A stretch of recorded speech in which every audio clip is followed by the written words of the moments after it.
Dear friends, he is Mr. Ashwini Kumar, our diabetic foot patient. He has got a deep calloused wound neuropathic ulcer. If you see here under the fifth toe, which has been healed by debridement and giving them hydrogels and other parts of the foot. So in a diabetic foot, it's very important to maintain the texture of the skin. If you see this dead skin, lot of dead skin is there.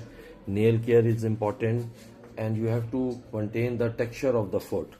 But if you see over here, very innovative and new thing is a smart socks for diabetic foot care by Thermosense company, and this is a very good socks, the cloth of this, which has a special material. If you see over here, so we should advise these type of socks to be given to our diabetic patients, and it has got a stretchable lycra cloth, and this doesn't hamper the blood circulation. Mainly we have to take care of the dorsalis pedis artery or the posterior tibialis over here, and you can give this socks to the patient, advise them to wear it mainly during the winters.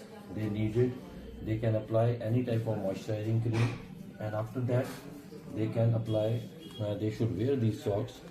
And this has got special material, antiseptic material, which is very important as an antibacterial properties as well as antifungal, and maintains the moisture inside, which is very important for a diabetic patient, so that they don't develop mainly the cracks, which you see a lot of times that they develop cracks over here, or dry skin under the metatarsal heads or any part of the foot.